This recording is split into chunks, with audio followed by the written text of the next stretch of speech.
Donovan Mitchell and Devin Booker have been some of the best young talent in the NBA ever since their arrival in the league. And just this past season, the fan bases of both players were in constant arguments about who is the better player. But have no fear, your boy Young Mustard is here, and we are going to settle that in today's versus video. Who is better, Devin Booker or Donovan Mitchell? But before we get started, be sure to subscribe to the channel, drop a like, comment your opinions, and follow me on social media. The links are down below. But without further ado, let's kick off this versus video with the man that Drake gets things wetty like, and that's Devin Booker. 6 to play. Booker, this is for the win. Got it! Wow! When you talk about the more underrated players in the NBA, Devin Booker has to be atop of that list, as just this past season, after having a career year being arguably the best player on the Phoenix Suns, a team that finished second in the Western Conference, won 51 games in a 72-game season, but yet he wasn't even an all-star or didn't even make an all-NBA team. And I know many people are going to be saying, what are you talking about, Mustard? He was on the all-star team. No, he was a replacement on the all-star team. And the insane thing about that is not only was he a replacement this year, but he was a replacement the year prior as well. It's like they consistently keep giving him the here nigga damn spot all the time. But thankfully, that's why we have the playoffs, because in the postseason, Devin Booker showed up time in and time out, series in and series out, to be able to get the job done, whether it was in the clutch, down the stretch of games, in the middle of games, to start off the games. D-Book was always doing it, even though he had some really rough nights, I will admit, but more times than not, he usually stepped up. And for a player in their first postseason ever in their career, I think it's safe to say that Devin Booker had one of the best postseason debuts of all time. As in their playoff run to the NBA Finals, he averaged 27 points along with 5 assists and 6 rebounds, shooting 45% from the field, even though 32% from 3 on 6 attempts, but we all know he's a fairly streaky shooter, and he also shot 91% at the free throw line. D-Book really had a solid postseason, I would say, especially considering it was his first one. But as far as what D-Book does on the court that are positives, you have to just go straight to that mid-range game, because that mid-range game, it is a beauty to watch. He has the footwork that reminds me of a Kobe Bryant. He can operate the post with any type of move, and even when you take it to the three-point line, even though he's relatively streaky, as I mentioned earlier, he's still a threat every single night, as he could be coming off of a night where he was 0 of 7 from 3, and the next night he could be 8 of 9 from 3. The guy has real shooter's amnesia, and that can be a negative at times, but considering how it worked out for them in the playoffs, I would say it could be a positive just as much, if not even more. And when you just talk about having a bag, Devin Booker has that bag, I can't lie. There's a reason he was compared to Kobe Bryant, and if you watch both of them play side by side, you can definitely see the similarities in how they attack the opposing defenses as a scorer. But unfortunately, that's really where all of the strengths end, because yes, he's a solid scorer, he can play make a little bit, attack the basket, get fouls, but unfortunately, that's really where all of the praise ends, because there's more to the game aside from just scoring. Because as a defender, he definitely pales in comparison to his counterparts.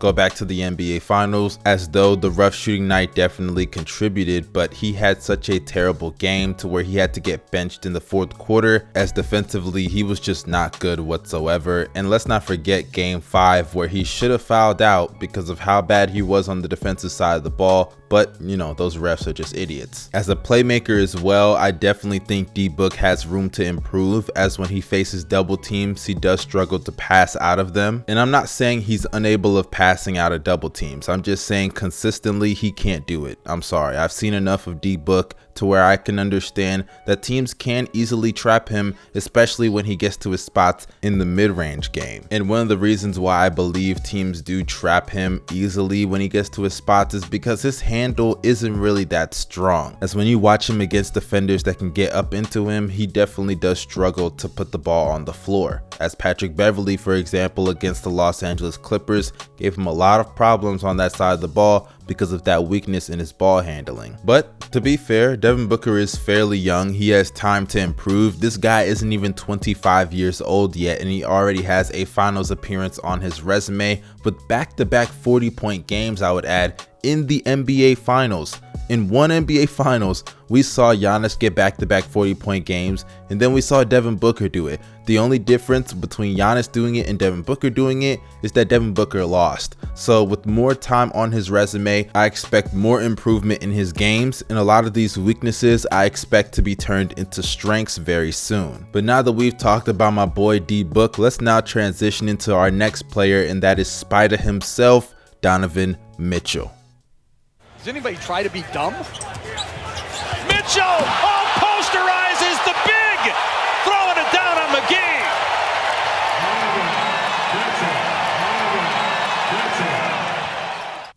Now, I have somewhat of a soft spot as it pertains to D Mitch because he is one of my favorite players. As you can go back to his rookie season, I have always been a big supporter of Donovan Mitchell, and similar to what I said about Devin Booker earlier, I don't think Donovan Mitchell gets enough credit for how good of a player he actually is. This is a guy that from his rookie season up until now has led the Jazz to the playoffs every single year. Not only is he getting better every single year, but even this year he led them to the first seed, and you still have analytic nerds and goofs out there that say Rudy Gobert is the best player on the Utah Jazz. It is really insane the disrespect that Donovan Mitchell gets. And this isn't just some guy who's a great regular season player and nothing more, because he steps up every single postseason, as already by year 4, he's one of the greatest playoff performers of all time, averaging 29 points along with 5 assists and 5 rebounds, shooting 44% from the field, 39% from 3, and 86% from the free throw line. And it isn't just about the numbers. If you go through certain series, you'll understand what I'm talking about.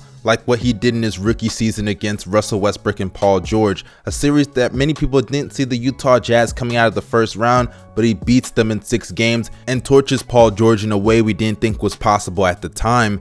And mind you, like I said earlier, he was a rookie. Then you go on to what he did in the 2020 playoffs in the bubble, as he had 2 50-point games in a 7-game series against the Denver Nuggets, and though it did end in a heartbreaking fashion against them in game 7, losing the ball on the last play, I understand all of that. But still, it was a game 7, he was obviously burnt out, and if you watch that game, Mike Conley clearly did not play that well, so that's something you have to consider. And then you move on to what he did just this past postseason, another great playoffs, averaging 32 points, 6 assists and 4 rebounds, and against the Clippers, he was tearing them dudes a new asshole, because Luke Kennard, barbecue chicken, straight up BBQ chicken. He not only averaged 35 points a game on their head, but along with 5 assists and 5 rebounds and a steal, shooting 45% from the field and 45% from 3 on 13 attempts, I would add. 13 attempts.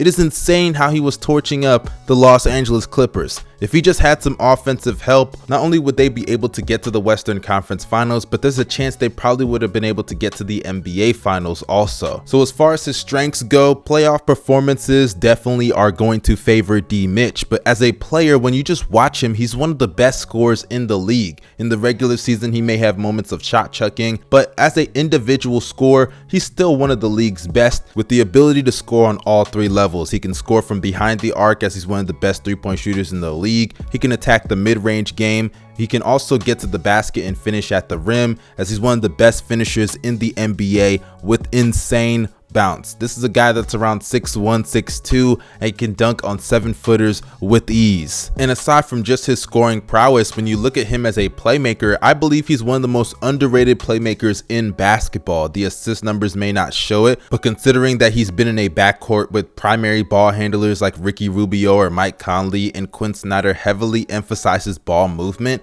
I would say that is the reason why. But when you watch him play, he can create shots for anybody on his team, whether it's finding guys across the court with great passes, or he's just finding guys in the pick and roll or pick and pop. Whatever the situation is, D Mitch can play make in a multitude of different ways. And I've been saying for years they need to run him at the point guard, but you know, that's the topic for another discussion. Stay tuned for that. I have a video on the Utah Jazz coming out tomorrow on my 2nd channel. But as it pertains to Donovan Mitchell's weaknesses though, it may not be that many, but they are noticeable and we have to talk about it. For starters, we have to address the defensive side of the ball, because as a defender, I wouldn't say he's a bad one. He's relatively average, but there are times he can be taken advantage of because of his size, because being 6'1", 6'2", and having to play the shooting guard, yeah, that definitely comes with some disadvantages on that side of the ball, as he does get blown by a lot. His lateral quickness is solid, but like I said, his size, it is a huge disadvantage being at that position.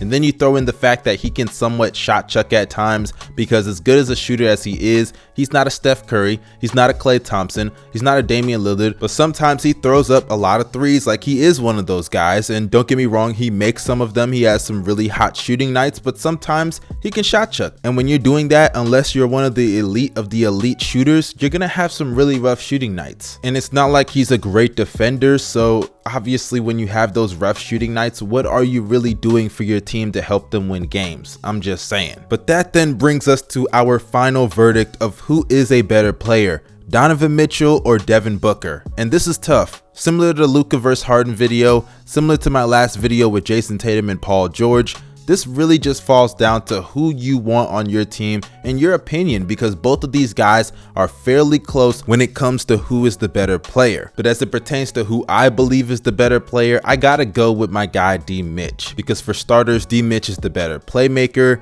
He's also the better shooter, or should I say he's at least a more consistent three-point shooter, because let's be honest, Devin Booker, he can have hot nights, but he can also have some really cold nights from behind the arc. And though defensively Donovan Mitchell isn't the best defender in the world, he's way better than Devin Booker, I would say. But honestly, the real difference between the two has to be the playoffs, because every single postseason it feels like Donovan Mitchell turns into a top 5 player. And as good as D-Book was this postseason, despite the fact that Donovan Mitchell lost in the second round to the Clippers, I have to say Donovan Mitchell was still better this playoffs than Devin Booker was. And that's not to say that Devin Booker was bad in the postseason, far from it actually, he was great. But unfortunately, Donovan Mitchell was just that much better. I hate to say it, but it's the truth. But hey, that's just my opinion. If you guys disagree, let me know down below in the comment section. Like I said earlier, it's really a toss-up between both of these players. They are very close. But also don't forget to share this video with your friends, drop a like, subscribe to the channel, turn on post notifications so you can stay up to date with the latest news, and follow me on social media.